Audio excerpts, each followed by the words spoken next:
Hi, it's Jeff Altman, the Big Game Hunter, and welcome to 2002 and the first instance episode of Career Coach Office Hours. This is January 4th, 2022. Woohoo! And if you're watching on YouTube, LinkedIn, Facebook, and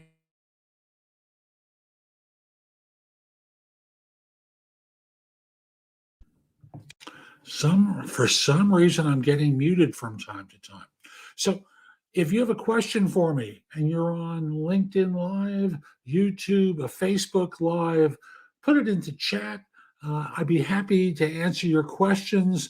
And it just puts a smile on my face. And hi, Terry. I know you gave me a thumbs up. I appreciate it. So uh, I start off these shows these days with a coffee toast. So I've got my caffeine of the morning with me. I'm still finishing up my Starbucks holiday blend, which I really like. And bag is almost over. I can't get another one. And the coffee toast is for those of you who give a damn. But I'll simply say, folks, uh, if you care about doing good work, if things matter to you most days, if you care. Hi, Emily. Coffee toast for you, Terry. If your career matters to you and it's not just simply drudgery, here's a toast to you. You're trying. And so many people have given up. It's why US statistics on employee engagement, although the best in the world, are ridiculously low. It amazes me for all that we know about employee engagement, for all HR has studied and written about it and evangelized about it. It hasn't changed. The number's still at 32%, and that's the best in the world. So I'll simply say, you know, I toast you for caring enough and pushing, because the other 68%, they're ambivalent or they're actively undermining your organization. So if you're in a role where you can hire, I'll simply say, see if you can do a better job of interviewing, because unless you do, you wind up in these situations where you have people who don't give a damn. That's not you, folks. My toast to you who care and are trying hard. So, Terry, Emily, good morning. Nice to have you on so far. And I've got some questions from folks in the meantime. And if you've got a question for me, again, put it into chat. I'd be very happy to answer it. Question number one. I was told by a career coach to Google part of the job posting to try and see which company the job is located at. Well, it seems more often enough that the snippet of text can be found on other job postings as well. I was wondering why there would be plagiarism. Well, I'm going to start by saying it isn't plagiarism. What it is a recruiter, all probability a third party recruiter, has tried to save themselves some time. And what they did was a copy and paste from a job description. So, yes, you found the original job ad. Great. And when you look at these others and you're finding remarkable similarity, it's because there's data in that job description that they need to replicate in order to try and get people to come to them to fill that job so they earn a fee. Is it plagiarism? Plagiarism is copying someone else's material so that you benefit from it, and you're not giving credit where credit is due. It tends to be used in writing, not in this kind of scenario. So, number one, it doesn't meet a definition of plagiarism. Number two is, again, it's an ad, it's a job description. It's not fitting to describe it as plagiarism, but you see the benefit of what you did. You were able to identify an organization and, in all probability, apply directly. So good for you. You took the advice. I know when there were times I was curious, I would do much the same thing. And when I posted ads back in the days when I did recruiting, which I don't do anymore, I would try and make a few changes to the job description to not make it obvious it was one firm's versus another's. And, other people don't do that. Next question. How do you know who to hire first on your team? Okay. So I'll simply say the way you know is what do you need? What do you need to follow through on right now? What matters to you that's going to need to be filled in this job? So, do you need leadership? Do you need staff? What do you need? And thus, that kind of dictates, the organization that you're going to put together. So, do you do you take the leadership role initially and hire a bunch of doers? Do you need to have people with stronger expertise in one thing or another? That's really going to dictate who you hire first. And anyone on the outside who's going to tell you, specifics now, it's a joke because we don't know what your circumstances are. Figure out what you need, start there. You may need a lot of things, but what's the first thing you need? And you know that answer. Just act on it. What should I ask when interviewing someone? Oh, God. Um, how the heck would I know? I don't know what kind of position you're trying to fill. I don't know what kind of criteria you've established. But the basic things that you try and do is identify in advance of the interview criteria that you need to satisfy the needs of the position, right?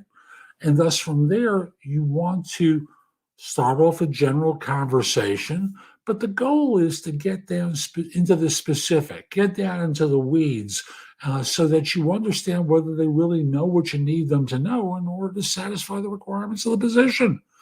That's really it. Start with that. Now, if there's something about their personality that really rubs you the wrong way, you have to make a decision. And the decision is, can they fit your organization or do you want someone who's different? And not everyone should fit. They should be able to satisfy the needs. And sometimes you want to have a complementary personality. Sometimes you want a gadfly personality. Again, I can't direct you in that regard. You know what you're best off with. And I tend to encourage people to go for the gadfly, the different personality, and to let them know in advance that they will be the different person, but you've got their back. Because being the outsider is a tough place to be after a while. I know from experiences, someone who's been an outsider at times in different organizations, it is a rough place and energy to hold. But if that's what you want them to do, make sure that they know that that's what you're hiring them to be, not just a yes person, but to be someone who very simply takes the oppositional position and advocates strongly for it when that's appropriate. And by the way, if you're watching now and you have a question for me, please feel free to put it into chat. I'd be happy to answer it during the show. And if you have a question in advance of the show, like if this isn't the right time for you to pose it, you haven't thought it through yet, whatever the reason is, you can always email it to me at thebiggamehunter@gmail.com. And in the subject line, put the phrase office hours. This way I know what it's about and I can get myself organized as I did with so many of these questions. Okay. Next one. What are common mistakes, and they want 3 or fewer, that new or inexperienced managers make?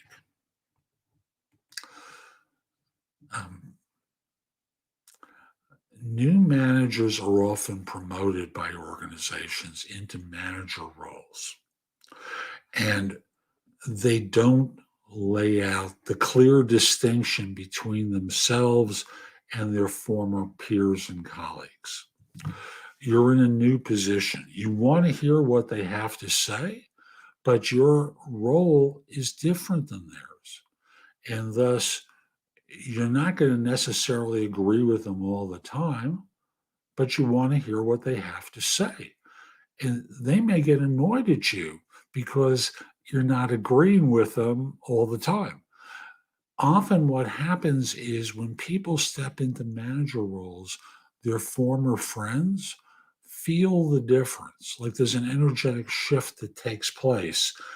And the result winds up being that the distance occurs. I remember one retreat weekend I ran many years ago, and there was someone I was mentoring on that weekend um, who initially, he was a well regarded person. I want to start with that. Everyone loved him. And initially, he was one of the guys, but that wasn't his role. And thus, he didn't assume leadership, not because it was a command culture, but he didn't carry himself and make decisions in a way that he earned their respect. And thus, I had to do more than what I really wanted to.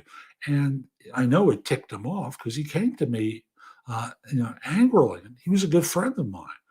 And I pointed out to him that he hadn't shown up yet in leadership. And as soon as he did, the energy shifted, and it was someone else who was the next person in rank in the organization who became the one of the guys leader. And he started to appreciate the difference in how he was seen in that role versus when he was one of the guys. So I'll simply say that separation has to begin when you step into leadership. You have to teach them how you look at things differently as a manager or leader than you did when you were one of the folks, one of the people, one of the guys, one of the women. Um, and it takes a little practice. And sometimes you have to bring people into your office or into an area or have lunch with them and say, look, I'm in a different place. I have different objectives than when I was staff. This is what I have to get done in order to move ahead, just like you have things to get done. I appreciate your support, but if I'm not going to get it from you, I got to move you to someplace else because you're undermining me. So part of this involves creating this separation between yourself while maintaining connection. And that's a difficult dance for beginners to do, but with time, you get it, especially as you start to lose people, because you will. Be prepared to lose people. So I think I've answered that question in three or fewer. Is there a place online where you can review company recruiters, namely ones that ghost you, to warn other prospective candidates? Well, I'll just simply say people make mistakes. We're sorry that they made one with you. When you make mistakes, do you want to be written up all the time? Especially in a very visible role like theirs. So if you were in their shoes and you made a mistake, is that how you want to be responded to? Yes, you can go to Glassdoor. Thank you, Terry. You can post something there. You can also review the company and talk about your experience. You can do a Google review. You can do a LinkedIn review, any number of places where you can share your experience. And is that the way you would want to be treated when you make a mistake? Now, I'm not talking about when you go to work there and there's a problem situation. I know uh, I left an organization. I wrote a scathing review of them on Glassdoor. Uh, and we're not talking about that. We're talking about situations where someone's ghosted. Did they ever get back to you? We don't know. We just know that they missed an appointment and it didn't happen when it was supposed to happen. Sometimes people are delayed in getting in touch. Sometimes they get pulled into meetings. A lot of different situations. You know that. And yes, they should get to you. And yes, you can send them an email that says, "Are you okay?" is the subject line. We were scheduled to speak at 1 o'clock, and I didn't get a call from you. Are you okay? I'd like to continue interviewing, but I just want to make sure you're okay. And normally they'll surface at that point, make apologies, give you some excuse, and move forward. But writing reviews is baby stuff. Let it go. Try and get them to surface. Do you want the job or do you want to be right? That's ultimately what it comes down to. Do you want to express your indignation or do you want a job? Your choice, either way is fine. Is hotel management a good course? If you want to go into hospitality, yes. If you don't waste your money. Don't waste your time. Yeah, it's one form of hospitality, but if you're not interested in that field, don't bother. If you're curious, you don't have to take a course. You can go online, probably find a YouTube video or someone to connect with, to talk with them about the field and what it's like, and not invest the money in something that you're not sure about. Do recruiters do background checks on someone when they're at the stage asking if they're interested in the job? Generally not. When I think of background checks, I think of the formal process where someone is looking at their credit history, job history, things along those lines, where they hire an outside resource to review your background for arrests, embezzlement situations, any sort of detrimental information. You may mean, are they trying to verify my background? And they could go on to LinkedIn and look to see congruence between what's on your resume and what's on your profile.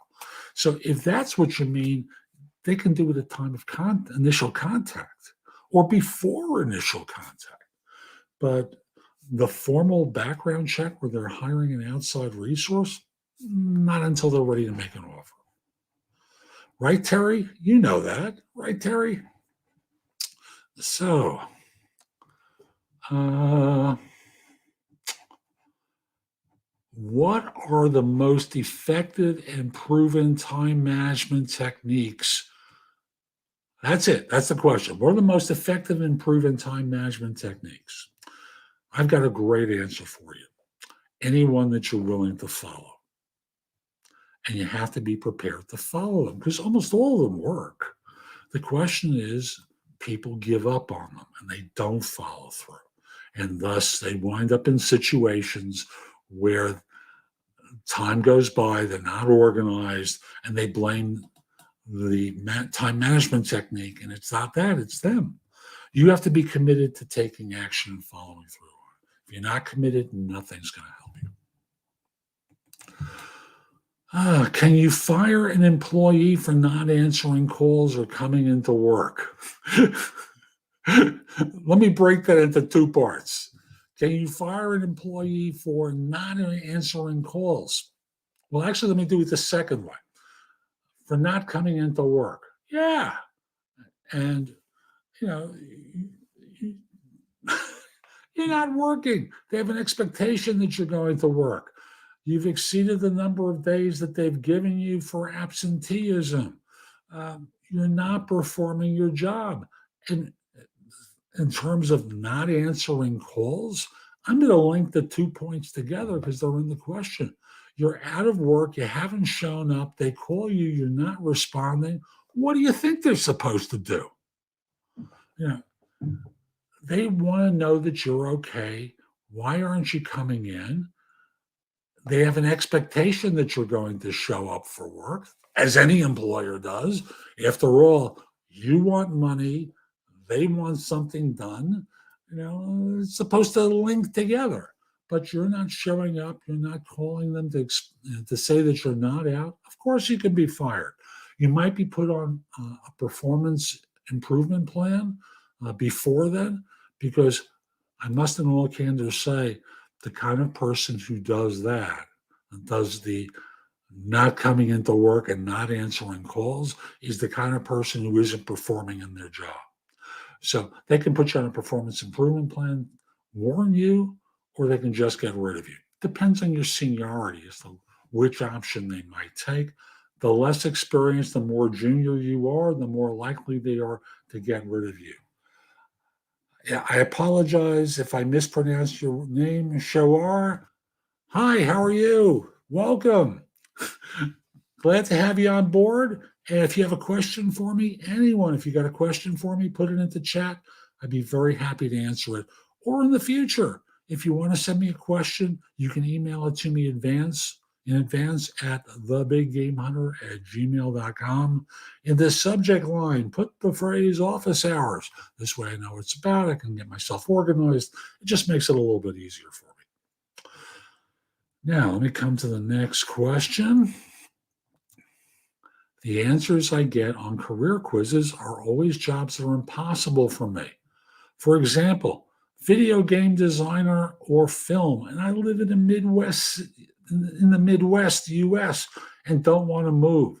How do I find what career I should pursue if my interests are impossible? Well, I'll simply say in the example of film, you can do film from anywhere. Now, if you're thinking of movies and the need to move to California, well, that's not necessarily film. You could be doing commercial film work or corporate film work, and do that anywhere. I remember listening to a story that Ken Coleman told me when I interviewed him for my for YouTube and for my podcast, and he talked about a guy that was a New Yorker who was moving to Charlotte and wanted to stay in his industry. And Coleman suggested that he spend some time speaking to corporate film firms or film production firms. And the guy volunteered. It was obvious he was a fit, got hired within 2 weeks. And very simply, there's lots of things that you can be doing that might fit your aspiration. Game designers, sometimes they contract out. You don't have to be local.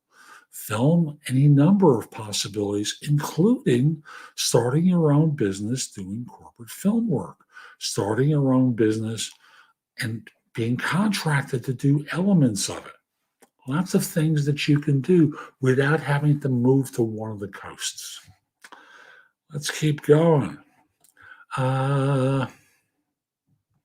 Does the company know how many times I visited their page on LinkedIn? Here's how they might know, especially with profiles. Now, with corporate pages, probably not. I've got 2 corporate pages I administer. One is the Big Game Hunter Inc., and the other one is Concepts and Staffing. That was a firm I used to be associated with. I was made an admin before I left the firm. They went out of business. I stayed on as admin. So I know how many people look at my posts. I don't know specifically who's looking at them or how often they're visiting. LinkedIn will tell me numbers. They're not telling me specifics. If someone likes something, I know they visited. But beyond that, I don't know. If you visit a profile of an individual, they can know. How? Simple. A profile, assuming someone has a paid account, you can see who's looked at your profile. Shiraz, welcome. If you've got a question, feel free to put it in the chat. I'd be happy to answer it because I still have some time left in the show. So if you go to a personal profile, they can see how many times you visited in a subtle way. So initially, people who looked at my profile is one of the options that people have with a paid account. From there, if you're in a situation where you visit on different days and other people have visited too, they can see by the fact that There's you on one day, there are three people on another, there's you back a different day. You follow? So they can see by the sequencing how frequently you visited or that you visited frequently. Nothing wrong with that. But there's no harm in it. All you're doing is trying to get information, right? So, no on the corporate account, yes on the personal account. Let's see. Two more questions so far. The longer the meeting, the less is accomplished. And that's a statement from Tim Cook. What are my thoughts about that? My own experience is that sometimes it's true and sometimes it isn't. So, um, what can I tell you? I've been in great meetings that went on for hours where we got a ton done. And then there was the 30-minute meeting that was a waste of my time, too. The time isn't the issue. It's who's in attendance, what are the goals for the meeting, how the meeting's being run. Um, the time isn't the factor. It's different stuff that becomes an issue. So don't focus in on time. Yes, long meetings can be pointless. You can get a lot of stuff done in 15 minutes. And I know from experience, I've run groups that have run 15 minutes and we've gotten a ton done. I've got one more question, folks. If you're still on and you have a question for me, put it into chat. And after I answer this one, I'll see if anyone would like me to answer. So for now, the last question is, I was not selected on Indeed, but still got an email from some HR manager asking for the latest resume. What does it mean? It means they don't want to pay $1 again to view your resume if they see it in the future. What they'll do instead is search by your name, perhaps by zip code, in their own applicant tracking system to see if they've had a contact before paying $1 to Indeed to view your profile. That's all it means. It doesn't mean that they're really interested in you or that you're going to get an interview in 2 weeks. It just means they don't want to spend the money again. They want to get the resume. And that's all. It's really that simple. So one last call from the folks who are in chat. If you have a question for me, and I'm going to start my sign out. So I hope you enjoyed today's show. I'm Jeff Altman, the Big Game Hunter. My website, thebiggamehunter.us. I've got courses there. I've got a great blog. You can schedule time for a free discovery call or schedule time for coaching with me. The next episode of Career Coach Office Hours is going to be Friday at 9:15. That's the new time for both shows, 9:15 Eastern. So join me, send questions in advance, again, to thebiggamehunter@gmail.com. I'd be happy to answer them. Connect with me on LinkedIn. Follow me on YouTube. On LinkedIn, my page there is linkedin.com/IN/the Big Game Hunter. Mention that you saw me today. I like knowing I'm helping some folks. Alicia, thank you. Once we're connected, your network is going to be a lot bigger. You'll also get more content from me. Again, on LinkedIn, it's linkedin.com/IN/the Big Game Hunter. On YouTube, my channel there is JobSearchTV.com. I release videos there daily. There's a lot of information I share. Also, my podcast, No BS Job Search Advice Radio, comes out Monday through Friday. It is the #1 podcast on Apple Podcasts for job search. No show has as many episodes as mine. I've been on for more than 11 years. And the week after next, I'm going to hit episode 2300. That's more than Joe Rogan. So subscribe to No BS Job Search Advice Radio on Apple Podcasts, Spotify, where it's a video podcast, Amazon Music, Google Play, wherever you listen to podcasts, you can follow me there. Lastly, I'm just going to mention I hope you have a great day. Be great. Take care. See you Friday.